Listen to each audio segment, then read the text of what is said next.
বিশ্বের এক অনন্য রেকর্ডের মালিক হয়েছেন ডেমোক্রেটিক রিপাবলিক অফ কঙ্গোর 50 বছর বয়সী এক নারী ফ্রান্সিন।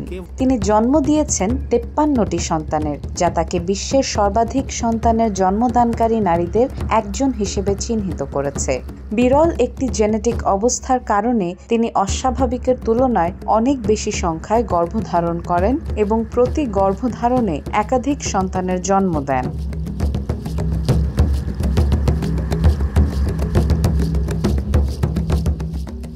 ফ্রান্সিনের পরিবার গড়ে উঠেছে এক বিশাল সম্প্রদায়ের মতো।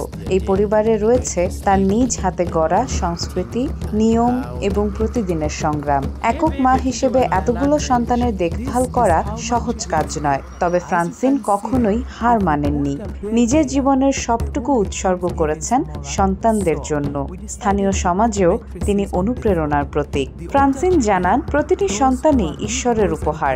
আমি গর্বিত যে তারা আমার জীবনকে অর্থপূর্ণ করেছে। তার এই বিরল মা হওয়ার যাত্রা শুরু হয়েছিল 13 বছর বয়সে প্রথমবার মা হয়ে।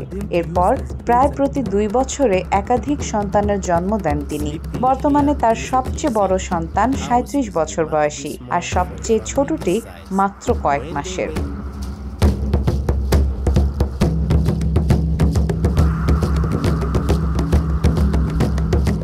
চিকিৎসা বিশেষজ্ঞরা বলছেন, ফ্রান্সিনের শরীরে থাকা হাইপার ওভুলেশন নামের এক জেনেটিক অবস্থা তাকে বারবার গর্ভধারণে সক্ষম করে তোলে। এই অবস্থা অত্যন্ত বিরল হলেও তার শরীর প্রাকৃতিকভাবে প্রতিবার একাধিক ডিম্বাণু তৈরি করে। তবে রেকর্ড গড়া এই মায়ের জীবন কেবল জৈবিক কাহিনী নয়, এটি একটি মানবিক, সামাজিক এবং অর্থনৈতিক সংগ্রামের গল্প।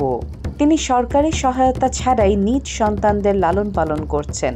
প্রতিবেশী ও স্থানীয় সম্প্রদায়ের সহযোগিতা নিয়ে তিনি সন্তানদের শিক্ষা ও স্বাস্থ্য সেবার ব্যবস্থা করে যাচ্ছেন।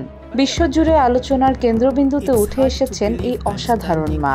তার জীবন কাহিনী শুধু একটি রেকর্ড নয়, বরং এক গভীর প্রেরণার উৎস। এই রিপোর্টটি প্রমাণ করে, যখন ইচ্ছাশক্তি ও মাতৃত্বের শক্তি একত্রিত হয়, তখন অসাধ্য কিছুই থাকে না।